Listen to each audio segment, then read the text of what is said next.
You're listening to Rendezvous with a Writer with Bobbi Jean and Jim Bell, only on LA Talk Radio.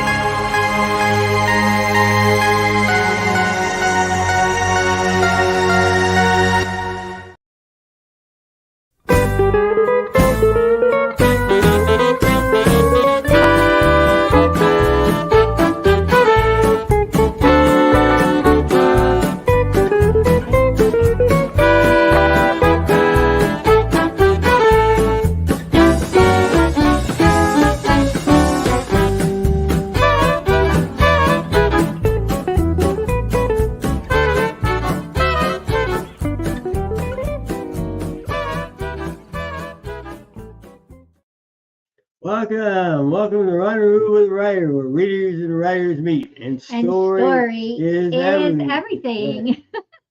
We're your hosts tonight, Jim and Bobbi Bell. You've just been listening to Hot Texas and Hot Texas Swing Band. Yes, and you may have noticed, if you were watching, our brand new logo created courtesy of Blue Cottage Agency, a new sponsor, and they're working right now on a banner that will replace the banner that you are seeing now behind us. We're very excited. They are creating all kinds of wonderful Facebook and Instagram posts for us, and you'll want to just go ahead and follow us on Rendezvous with a Writer on Facebook and on Instagram to see all about the June guests that are coming up and more. Right. We're on all these things, right? Spotify. Oh, yeah. Podbean, iHeartRadio. Yeah. There's lots of ways to follow us and hear not only tonight's show, but all the way back to show number 1, August 4th of 2022. So come along and join us. Yeah. Yeah. So, Jim, who's our guest tonight? Guest tonight. Yeah. Who's our guest? H. Jansen. There she is. Hello, Teresa. Hello. How are you? We're good. We're good. We're going to talk about her book, The Waves of Water. Yes, and I'm going to hold it up. Dear reader, this is another book you will want to get a hold of, and you won't be able to put it down. You know, everybody's talking right now about summer reads and beach reads and whatever. This is perfect for this time of year. And Teresa, where are you joining us from? I'm in Port Townsend, Washington. It's about 2 hours west of Seattle. Yeah. Okay. Yeah. Do you want to tell a little? We have a little bio here. So we'll read this little bio, and then you'll fill us in later about more things. Teresa, a career educator, studied history and French at Gonzaga University and earned an MA in linguistics from the University of Washington. Her essays and short fiction have appeared in anthologies and literary journals. Her debut novel, The Waves of Water, was inspired by her grandmother's early life in the Southwest. It won the prestigious 2024 Western Heritage Award for Outstanding Western Novel presented by the National Cowboy and Western Heritage Museum. She writes from Port Townsend, Washington, where she hikes, bikes, and tends a small orchard. Welcome. Thank you. So fun. We met you in Tombstone. Tombstone. We were at the Tombstone Book Fest.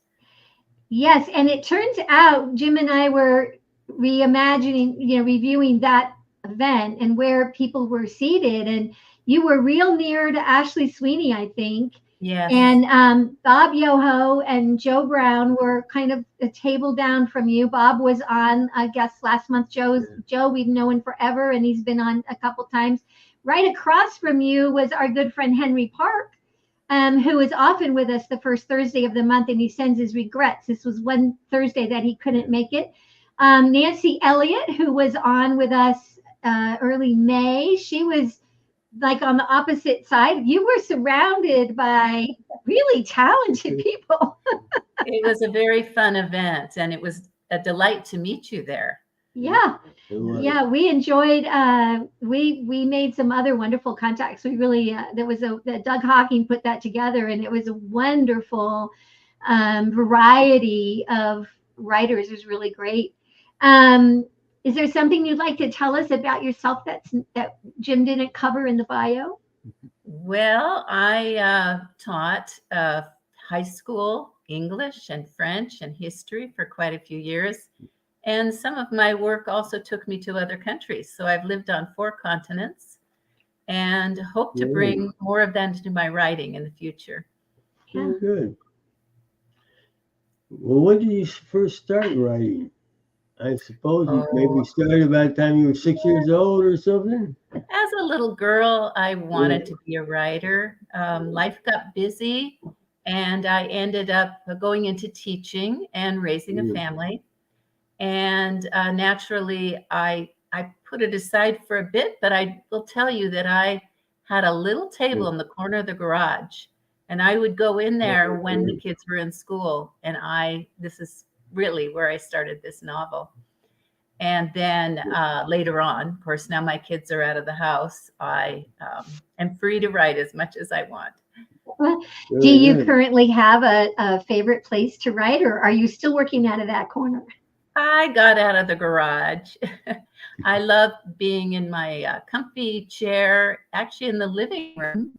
I have a view out to a field with fir trees and wild rose, and it's a very meditative view, and I think I write best from that place. Do you write longhand, or are you working on a laptop or a tablet, or how do you capture your thoughts? I often start longhand just with ideas, and I like to when I go, let's say, camping or into nature, I always take a pad and paper, and I do write notes then. But then pretty soon I get it into the computer. And probably most of my revising and editing is all done on the laptop. We have a couple author friends. I don't know if you know Chris Mullen. It seems like he really likes to go to a coffee shop and have all kinds of activity around him. I can't imagine that unless you just need to be around to hear, dialogue and how people are talking to each other and get some ideas. But I can't imagine being creative there. What about you? Do you need a lot of silence or commotion? I like quiet. Yes, I'll get up in the morning, have my coffee, and get writing. Then I'll take a break, and I often go back to it at night. And I often edit at night or get new ideas. It's different energy, morning and night, and I kind of combine the two. In the Western Heritage Award that you won, you had a little backstory on how you found out about that. Yeah. How were you notified, and what did you feel? I will tell you, I was so surprised. I applied because another author I knew had won, and I so admired her work. And I was in the Missoula airport. I had just been visiting my daughter, and I was waiting for my flight. I was about 10 minutes before I needed to get on my flight, and I got the phone call, and I just couldn't believe it. I was so excited. And of course, the first thing they said is, "Can you be here in Oklahoma City?" And I said, "Absolutely." I'm there. And it was just a wonderful event. Just Reba McEntire was honored a Lifetime Achievement Award. Mo Brings Plenty was honored. Just so many talented filmmakers, musicians, and writers. It was just a delight. And it looks like it's always quite elegant. I see pictures on the museum's website, kind of the before, and I know it streams live. I know last year or the year before, I actually watched a lot of it. It has to feel, like the Academy Awards or something. It's sort of more than just the prestige of the award. The whole way that it's handled seems very special. And it's in that National Cowboy Museum, which is just phenomenal. Just really overwhelming. So many different stories of the West. And I guess that's one reason why I was so honored is this is one more story of a nuanced history, of a history of so many stories, and I was grateful that they really wanted to honor a woman's story and a family story. You've won some other awards. Is there anything new that's not listed maybe yet on your website that you won? Well, I just got the silver medal for the IPPY award for the regional, and it was the West Mountain region. And I'm really honored That's to great. receive that as well. Congratulations. Congratulations. It must be really something to have your work. Yeah. It's one Really thing, serious you know, and recognized. right. Yeah. And have readers that are loving what you're writing, but then to have your peers also recognize that, what your talents are. That just has to be so special. Thank you. Well, we read the book, so we think it's a great book. So we understand how you got the awards. Yes, yes, yes. Like always, absolutely. We read the book. It's one of the most fun things for us is that every week we're picking up a new book and reading it and then talking about it. And, oh, don't tell me I haven't gotten to that yet. Or, oh, that already happened. Or, oh, yeah, I got by that already. What'd you think of that? Well, that's the most delightful thing is talking with readers. And so often their questions are surprising and really makes you think about your process and your motivations and the story. And it's been really a delight. The book was published during 2023. And although already COVID feels like something sort of in the past, when I think about years, were you writing it at all during COVID, or did it inform the story at all? What was going on for you during that time? So I wrote it before COVID. I had written it, the essential story, many years before, and I had set it aside. I had done quite a bit of creative nonfiction writing in the meantime.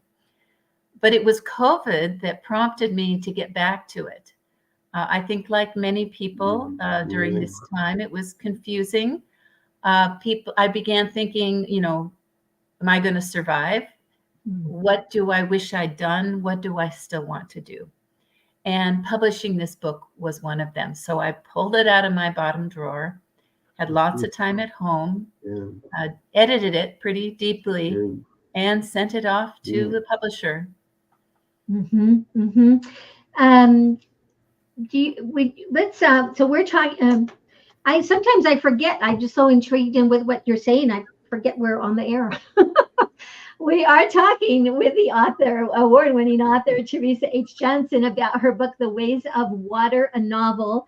And do you want to tell us kind of briefly, kind of place the story? When and where does it take place?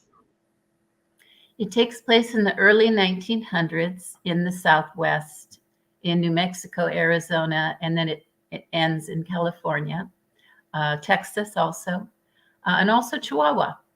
So it is the story of Josie Bell Gore, the daughter of a steam locomotive engineer and a Texas seamstress.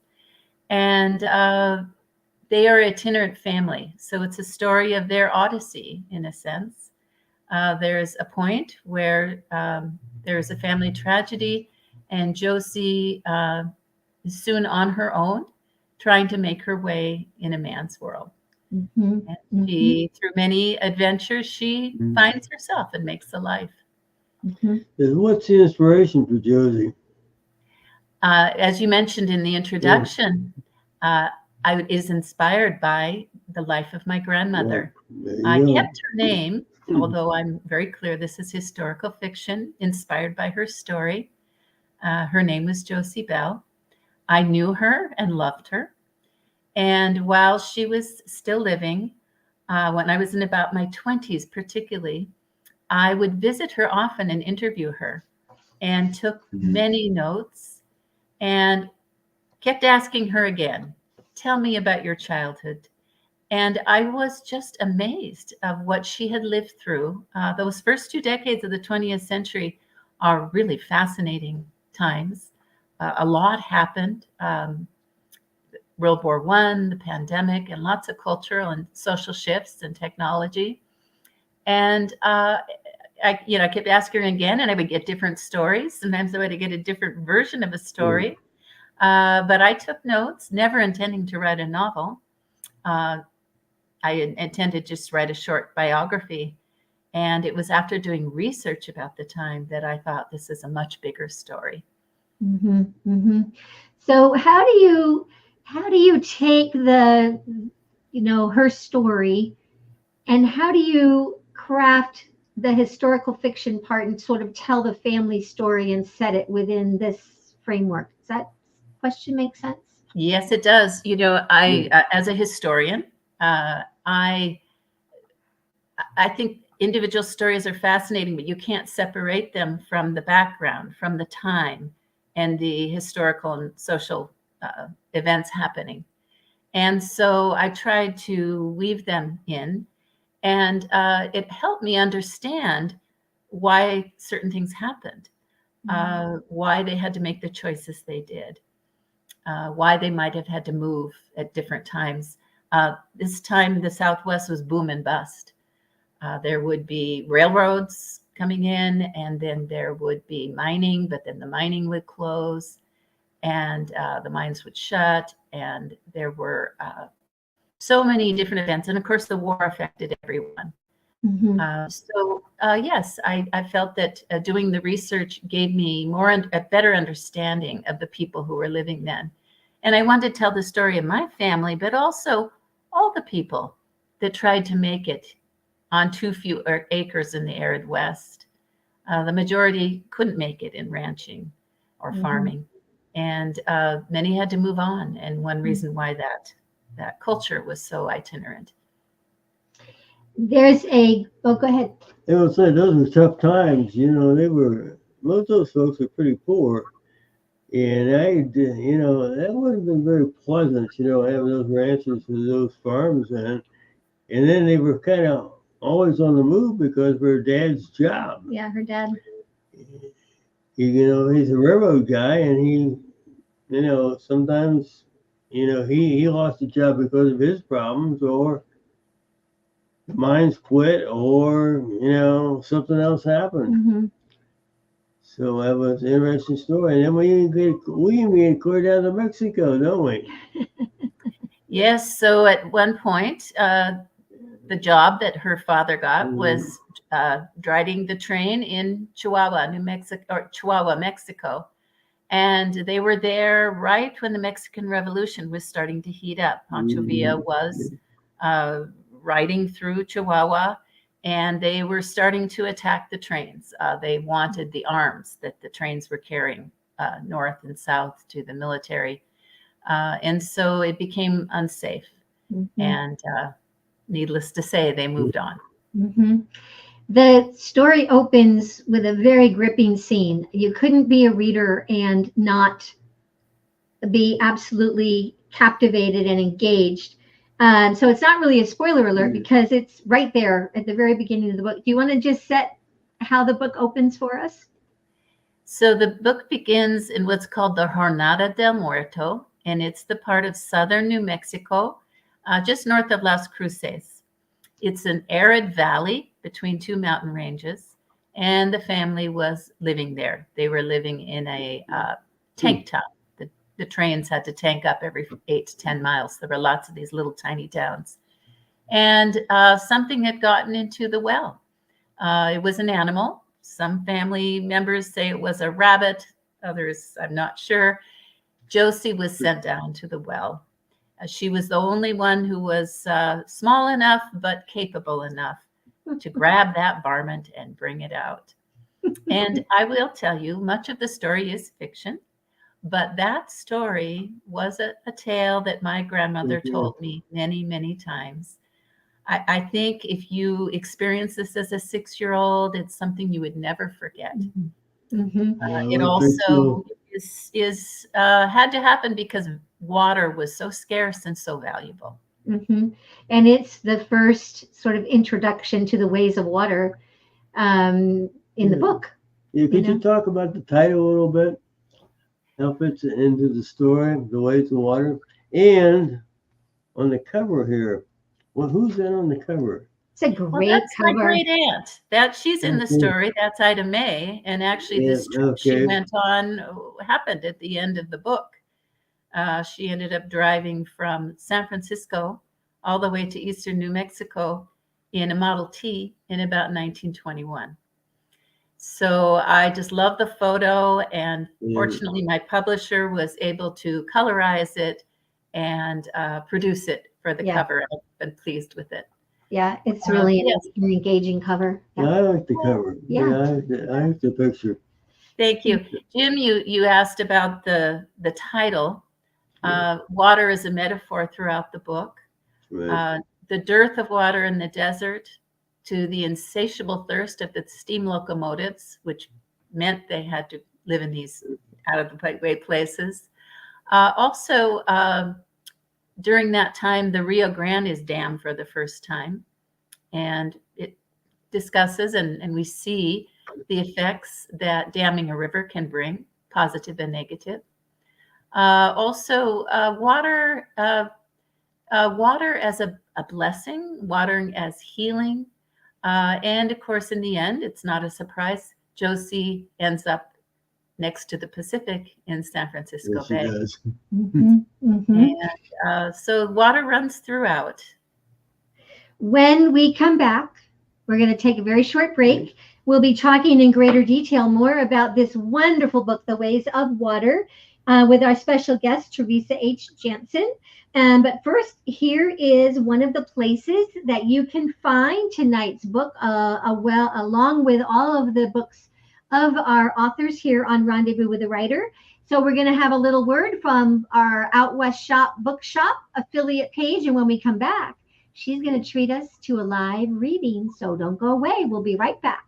Story is everything. Find a great one on Out West Shop's bookshop. Go to outwestshop.com. Find books and CDs on the menu. Choose Shop Out West on bookshop.org. Browse through featured authors on Rendezvous with a Writer. Explore curated book lists and our featured picks. Add in note cards, calendars, and jigsaw puzzles. One-stop shopping for great gifts. Use the search box to find thousands more titles. Make the switch. Your purchase supports us as independent booksellers. That's our story.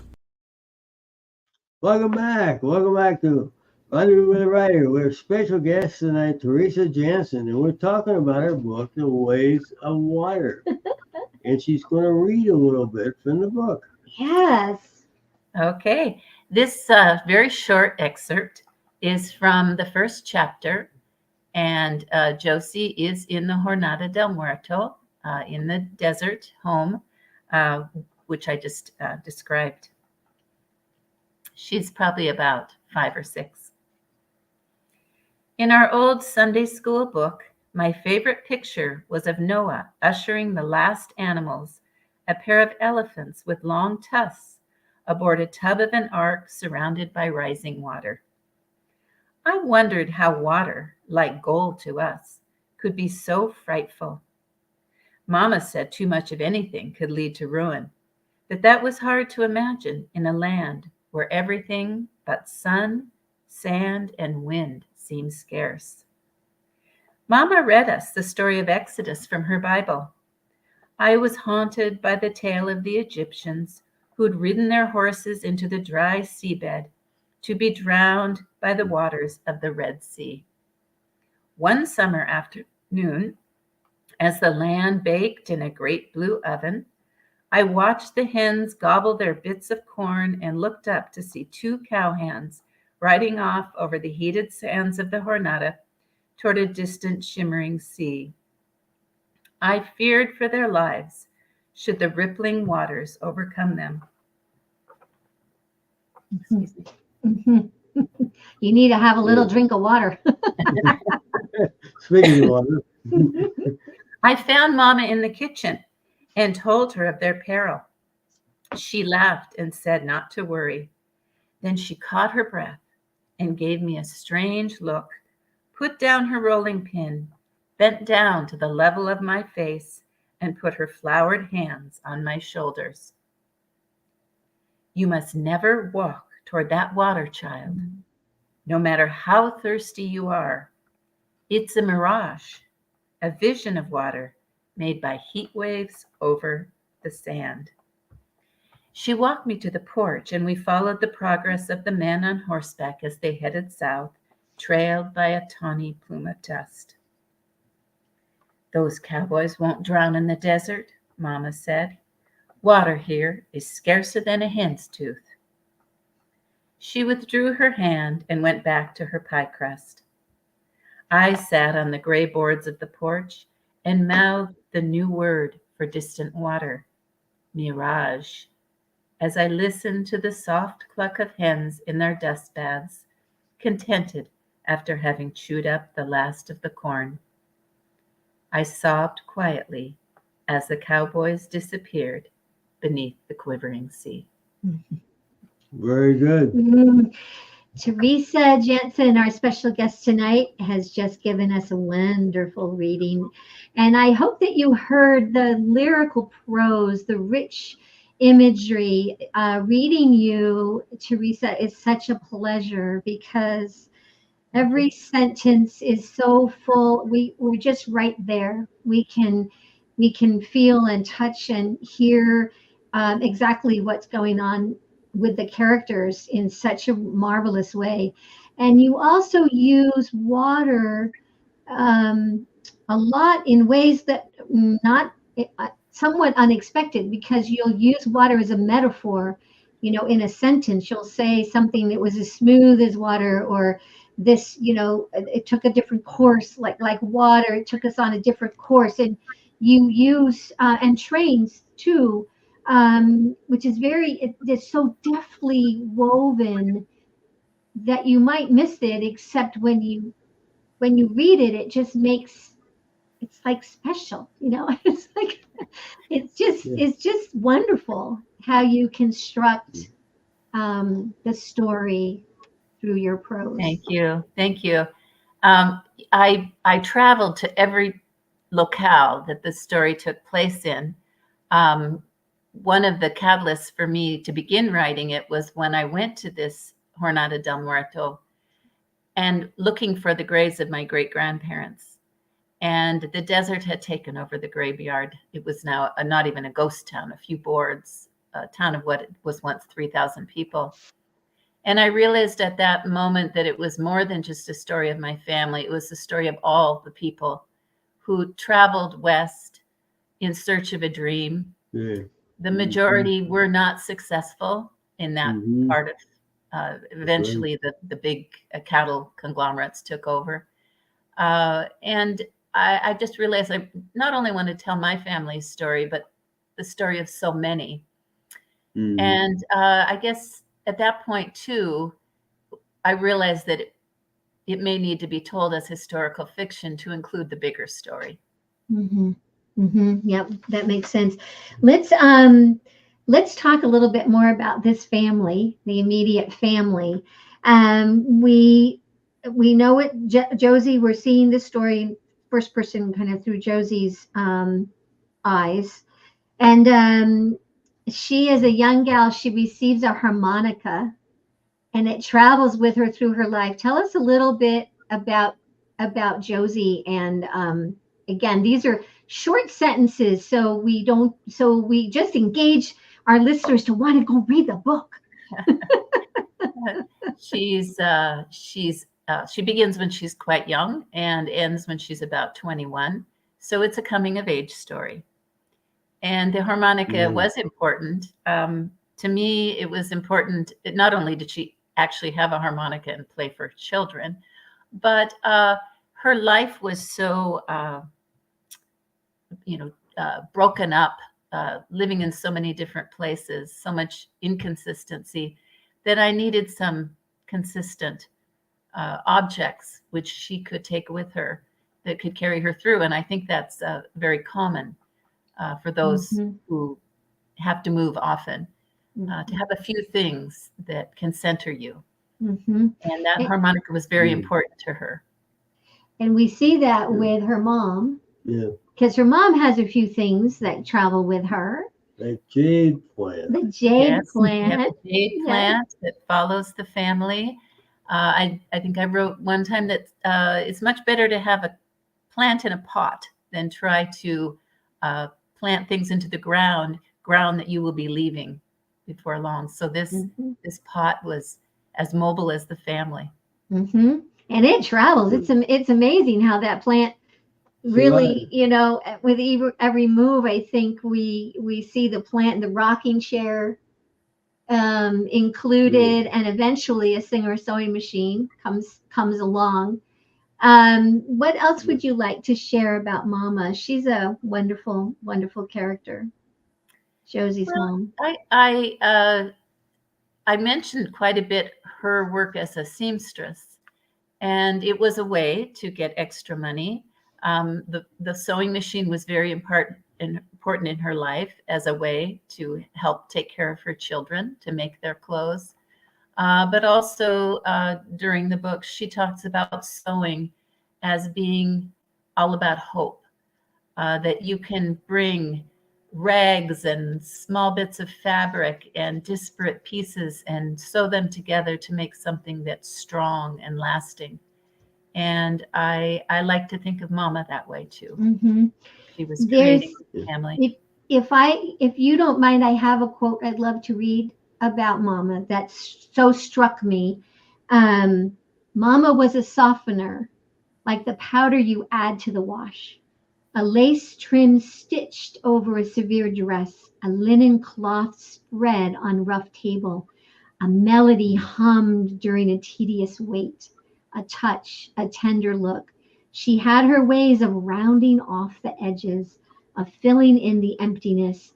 She read her Bible and trusted in the good of the world. She's just a wonderful woman. She's a great character. I enjoyed all of the scenes with her. What about Dad? We have talked about him. Yeah, He's the one that causes all the upheaval in the family. Tell us about Harry. Well, he's the father. He is a locomotive engineer, and just like a long haul trucker now, he had to be gone most of the time. It's difficult. You're not as connected to your family, yet he felt a great responsibility. I tried to present his weaknesses in an honest way, but also his strengths. And when I did the research and realized how overwhelming circumstances were, I was more compassionate and tried to depict him as a whole person. Mm-hmm. Mm-hmm. Who do you want to ask about? I just knew a couple of fellows that worked for the railroad in years gone by, and I never got the feeling that was really, maybe it could be a good job, but maybe it could be a kind of depressing job at the same time. So I could identify with that guy a little bit because I knew a guy that worked for the railroad and was an alcoholic. So life was hard. It was not an easy job, and there were lots of dangers on the rail. There was a big battle on the rail, and they were tending those steam locomotives. The steam engines themselves, they exploded, and it was a very risky job. Mm-hmm. I know when you compare it a little to trucking, I'd say there are many similarities. Trucking is also for families that are involved in a parent being gone, the truck accidents and the things that happen. It has to be a similar kind of feeling, stress for the family. She has some sisters. She has Irene and Ida May. You want to talk a little bit about those two ladies? Irene was both of them were older sisters. Irene ended up marrying into the cattle ranching family there in the Jornada, and she kind of becomes the rock later in the story. It was actually really delightful. I was on a recent book tour, and I was able to go to the cattle ranches, the one that Irene lived on, and also one that her in-laws had. And it was just a delight being there and seeing those same places that I learned about in interviewing my grandmother, to see there's still functioning cattle ranches. And the community was embraced the story a lot. Not too much has been written about that part of New Mexico. And it was really a delight to see it still going. Mm-hmm. Ida Mae was her other sister, the city sister, who went off and made a life and was a support to her. Mm-hmm. Were there any other favorite characters you created there that you wanted to mention? Favorite characters. I loved her brother, Charlie. Charlie. Was Yeah. her bosom buddy. Also, one of the characters that I really enjoyed was Ma Brown. Yes. He was the helper, and it came into her life at a really important time. And I think everyone needs a helper like that in their life, several. And my grandmother always spoke of her highly. Yes, Ma Brown is she becomes kind of a touchstone in this story too, because she's involved in so many human causes or needs. She's feeding every day at 4:00. She's with another woman. They're feeding Mexican refugees that are coming in at that time into the area, and she's with the Red Cross, and she's a suffragette, and she's like a whirlwind. Everywhere, great role model, another strong woman in the story, but also somebody that Josie gets to experience, and I think is another as she's coming of age, and we learn later on Ma Brown really has an impact on her life in a way that we'll have to read to find out. Let's see. Let's talk about, so the book is kind of organized in time frames. Did you write it in time frames, or did you create scenes and then say, oh, this is going to need to go in that chapter, and or did you just write it in chronological order? How did that come about? I did write it in chronological order. I wasn't always sure where I would split different scenes, and that happened later. But because she did move from place to place, that seemed to be the most logical way to organize it. And also for my reader, because there were so many settings. Yeah. I'll be honest, there were other places she went and I just couldn't fit it all in. Her life was more chaotic than even I depict in the story. Mm-hmm. But yeah. You want to talk about Bisbee? Yeah, do we want to talk about how we get on the show first, or did you? No, let's talk about Bisbee. Let's talk about Bisbee first. Bisbee, an interesting place. Copper, everything was copper there. Copper Queen. Josie and her family lived in Bisbee during the height of some of the copper mining during World War I, and it was a company town. So they had to get used to what that meant, being in debt from the beginning. And some of the family was still there when they had the Bisbee deportation, which was when some miners struck and they kicked them out of town. I love doing that research. And always when I do research, I find some commonalities, something to take to think about for present times. It's a side thing, but the other thing that I researched quite a bit before publishing was the pandemic, the flu pandemic. Mm-hmm. And this happened, right at the end of World War I. And I did all the research before our pandemic. And when I was doing my research, I never dreamed that I would be living through the same thing that my characters did. And that was a surprise. Yeah. And also maybe gave me just a little more perspective on the pandemic when it did hit. Mm-hmm. Mm-hmm. Yeah. Well, in the section on the pandemic, when you do talk about everybody got those sewing machines going and making masks.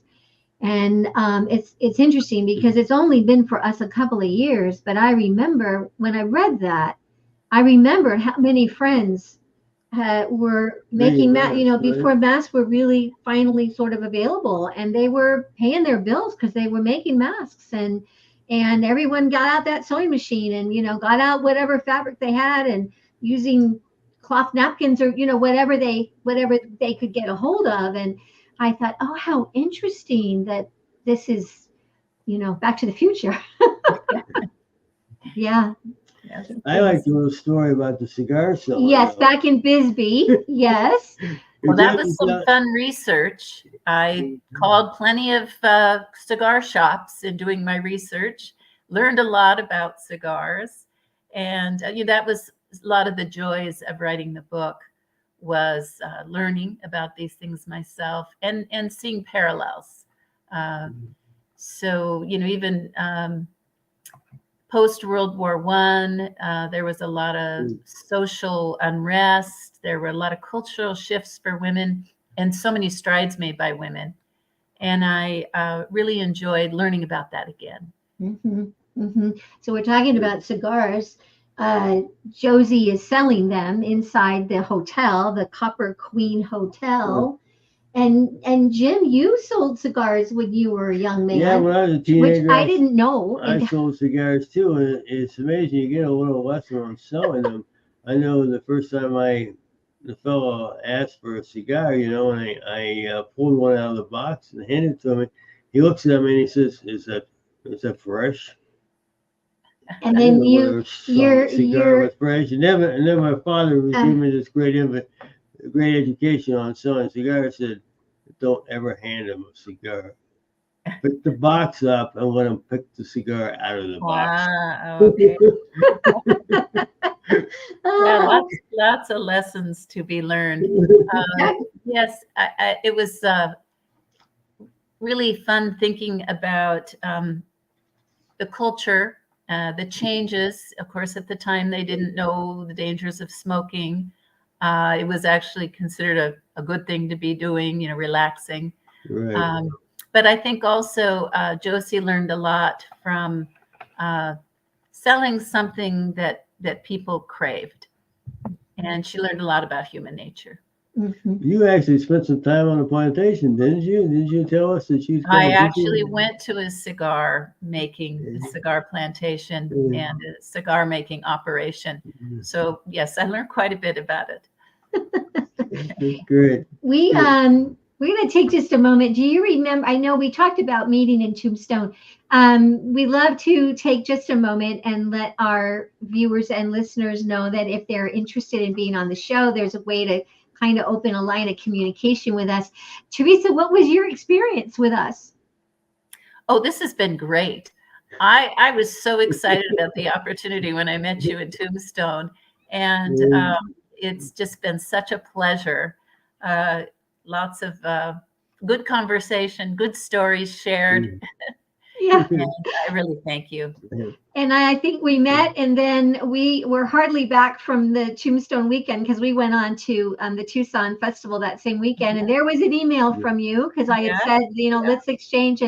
And there was an email, and I really want to be on the show. And what do I do? And, we got started talking. So that's the way. If you're interested in being on the show, go ahead and reach out to me at Bobbi with an I, Bobbi Jean Bell at gmail.com. And we'll just begin a little bit of a dialogue. And we also want to take a moment to thank kind of a new sponsor coming along with us, Blue Cottage Agency. Right. We mentioned them at the top of the show because they've created a new logo for us. And we're just thrilled to be kind of working alongside with Blue Cottage, representing and promoting books, writers, and the literary arts as a whole. And Clicks by Madison, creative design, graphics, and logos. And if we really thank them for everything that they do for us, and as well as the authors and such that are part of Blue Cottage. It's just wonderful to see what Blue Cottage does to support those authors. And if you're interested in being a sponsor, the same thing, just contact me at bobbijeanbell@gmail.com, and we'd be happy to talk to you about that. Sponsors help us stay on the air, and we certainly don't want to go away. So you can help. Speaking of characters we've been talking about, do any of them ever surprise you? Ma Brown. She was supposed to be a much smaller part, and she just took on her own personality and just got more and more colorful, and it was a joy to That's great. That's great. follow her lead. She was a fun character. It was nice, Yeah, nice she- reading about her. She has such high energy. And there's a lot of dialogue in the book. Do you have any tips on writing dialogue you might like to share? I listen to dialogue no matter where I am, on a bus, in a coffee shop, and I write things down. I think that gives you some of the good ideas for simple, short, but these kind of zinger lines. Mm-hmm, mm-hmm. And I know that you belong to a number of writing groups. What are a benefit or two that you've had from belonging to a group? Oh, just great support. Having an ear, being able to ask questions of fellow writers, sharing experiences. It's such a support. Writers are working alone much of the time, but to be able to share the experience has been wonderful. Mm-hmm. I know you have a question or two. Well, we got, what are we working on next? Oh, Yeah. A memoir. I mentioned There we that I had spent some time overseas, so this will be a memoir that takes place in the country of Ecuador. And okay. I spent some time with my family, and some extraordinary things occurred, and I think it's going to make a good book. that's wonderful. Cool. Where can people find you, follow you? Do you have any book events coming up where they could see you? My website is teresahjansen.com. I'm also there on Facebook/TeresaHJansen, and also Instagram, Teresa H. Jansen. Yeah. Book events. I'm going to be doing a book signing at our local Barnes & Noble in 2 days. And I'm going to be presenting actually a workshop at the Willamette Writers Conference in Portland later in the summer. That's terrific. And I think you may have another podcast coming up. Are you going to be on that wonderful Writers 50? Writers Over 50. Yes. Writers Over 50. That's a great show. Yes. Yeah, that's a great show. Let's see. Jim, you have a couple quotes to read. Have a couple quotes I'm just here. looking at time. I don't know where it went, Teresa. It just flowed like water. This is from the book, Waves of Water, and Mama, she's speaking with Josie. Josie's getting some advice from her mom. And she says, sewing is about hope, Mama explained. A seamstress believes that with skill and patience, the scraps of life can be stitched together to make something lasting, a thing of beauty and worth. Hope is just a little 4-letter word, Josie, but it is the most important weapon you have. When God gave you your life, he gave you hope. Without that, you wouldn't have taken that first breath. Pray for the courage you need to keep hope alive. Mm-hmm. We thought that was a nice passage. And now we get a couple from the outside world. And this first one is from the great, we talk a lot about trains. Trains are important in this, and these next two quotes really are about trains. And this is from that baseball player, Yogi Berra, who said, I knew I was going to take the wrong train, so I left early. And then from the great mystery writer, Agatha Christie, trains are wonderful. To travel by train is to see nature and human beings, towns and churches and rivers. In fact, to see life. Oh, wonderful. Well, I love trains too. And I hope you get enough train Yes. stuff in the book. It's Yes. And we took a 24-hour train ride to the Chicago area last December to be with my mom when she celebrated her 100th birthday. And sometimes the trains just the less stress, easy to do and navigate. And thank goodness they're still running today. We want to thank everybody that has joined us tonight. Thank you so much, Teresa, for being with us. Thank to you. Sam Hassan Thank and you. LA Talk Radio. Thank you to Alex Dormont and the Hot Texas Swing Band. Next week, our guest, also we met in Tombstone, Kimberly Burns.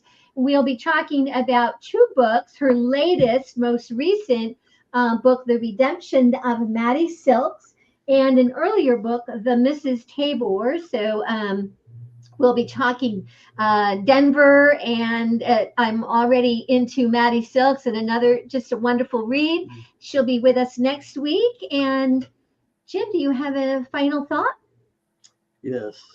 From us, from Jim and Bobby, it's always a great day out west.